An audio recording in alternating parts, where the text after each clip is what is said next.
Donc, et on sait que la CIA a pénétré les cercles ufologistes.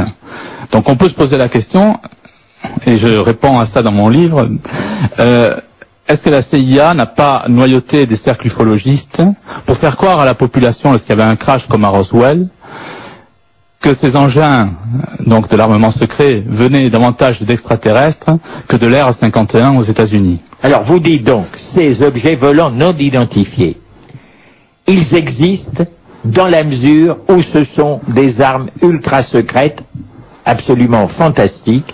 Bon, donc là, mais vous dites aussi qu'il y a d'autres phénomènes qui ont pu être créés et qui reconstituent en somme dans l'espace, dans le ciel, des objets volants non identifiés, qui ont été créés par des lasers, par des projections de plasma, etc., etc. Ce qui peut faire croire à la réalité d'un objet qui n'existe pas, mais oui, tout simplement parce que je pense, d'une manière très claire, je pense que la nouvelle religion qu'on est en train d'implanter, donc qui s'appuie sur des mensonges scientifiques,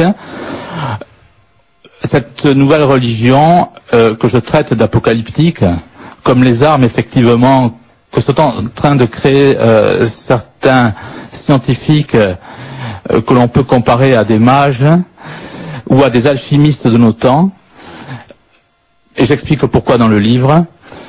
Ce qui est intéressant, c'est que on sait très bien effectivement que du moins la Bible nous dit que l'Antéchrist, quand l'Antéchrist viendra, il usera de magie et de mensonges. Je pense qu'effectivement, si on a cette réflexion biblique à l'esprit, il est fort possible que cette nouvelle religion extraterrestre qui bâtit le New Age, qui est un édifice du New Age, va tenter de s'implanter par des faux miracles. Donc des faux miracles qui sont déjà bien larvés dans les esprits, puisque la plupart des gens maintenant pensent que la vie extraterrestre est possible, alors que la vie effectivement sur Terre est le fait d'un miracle, et qu'il n'y a pas lieu de croire effectivement que la vie viendrait d'ailleurs. Vous expliquez très bien dans votre livre que la vie n'a pu que naître sur la Terre parce que, on ne va pas entrer dans les détails, mais un peu plus de ceci, un peu moins de cela, un peu trop de ceci, oui, pas assez de cela, et jamais, bien entendu, la Terre n'aurait pu devenir une planète habitable. Donc ça, c'est le résultat d'une intelligence supérieure, d'une intelligence divine, n'est-ce pas, du Créateur. Et ce qui est choquant, effectivement, avec les extraterrestres, quand on voit la théorie ufologiste, ils disent qu'à la fin des temps, ils viendront nous sauver. Donc on assiste effectivement à un copiage, je dirais, de la Bible, et on sait très bien qui est le grand copieur de Dieu. C'est un certain Satan, non? Alors, il y a une chose aussi, un chapitre que vous consacrez à ces récits absolument fantastiques d'humains prétendument enlevés par des extraterrestres, oui, ce phénomène qu'on appelle les abductions, et vous montrez bien, vous démontrez que ce sont des gens justement qu'on a décervelés, en tout cas dont on a, comment dirais-je, tripoté, si j'ose dire, le cerveau par des drogues, des injections pour leur faire croire à ces rêves extraordinaires. En 2008, le journal Le Monde, qui est quand même une garantie de sérieux, on va dire, relative, a traité effectivement du domaine des abductions, c'est-à-dire des gens qui sont abductés, qui sont enlevés par des extraterrestres. Effectivement, si je dis que les extraterrestres n'existent pas, je suis obligé d'expliquer que sont alors les abductions, entre autres.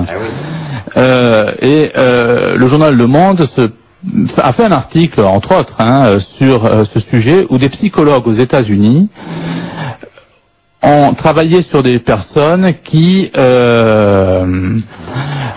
ont prétendu avoir été abductées, enlevées par des extraterrestres, et qui, à contrario, n'ont jamais ramené de souvenirs de secours volantes. Et ces psychologues se posent la question si derrière tout ça, il n'y aurait pas la CIA ou certains organismes qui auraient des techniques pour implanter des faux souvenirs dans le cerveau. C'est ça. Donc ça, c'est un contrôle du mental et du comportement. Hein. C'est tout à inouï. fait. Comme il y a des personnes qui, après des opérations, découvrent des implants sur, par exemple, derrière l'oreille ou sur un cartilage. Donc effectivement, il y a des milliers de personnes qui prétendent avoir été abductées, ou des milliers de personnes qui ont eu des implants dont on ne connaît pas l'origine. Et pour effectivement aussi pour les, excusez-moi, pour les... Ils ont fait l'amour avec des martiennes. Pour les abductions, oui, il y a tout à fait cette oui. Et pour les abductions, ce qui est très fort, effectivement, c'est que les gens qui prétendent avoir été kidnappés par les extraterrestres sont très sérieuses. Et elles disent effectivement avoir été enlevées, amenées dans une soucoupe volante où on a fait toutes sortes de choses, y compris des choses, on va dire, sexuelles. On retrouve à travers les extraterrestres, comme par hasard, les mythes qui entourent les démons au Moyen-Âge. On retrouve aussi des histoires de la Kabbale, comme par hasard. Donc je me suis posé la question, est-ce que les extraterrestres ne sont pas d'une manière déguisée pour kabbaliser la société? Par exemple, les sylphes sont des personnages qu'on découvre dans la Kabbale qui sont moitié hommes, moitié anges. Et ce qui est très intéressant également comme observation, puisque j'ai travaillé avec des universitaires sur ce livre, notamment des personnes qui ont une personne qui a un doctorat de langue arabe, ce qui a été très utile en kamito-sémitique pour être plus exact, ce qui a été très utile pour faire une recherche sur les noms des extraterrestres. On s'est rendu compte que les noms des extraterrestres correspondent comme par hasard à des noms de démons de la civilisation de Sumer. Ah, ça c'est curieux. Alors quand je parlais au début effectivement de créer une nouvelle religion, la véritable question que l'on peut se poser, c'est avec une science détournée, avec une science qui est beaucoup plus obscurantiste que les accusations qu'on pouvait porter sur le catholicisme à l'époque, est-ce que cette religion n'est pas une religion démoniaque dont les extraterrestres seraient les véritables ambassadeurs? Alors Victoria, une auditrice vous demande, je voudrais vous demander si les extraterrestres ne sont pas les fameux démons de l'air dont parlent les Écritures.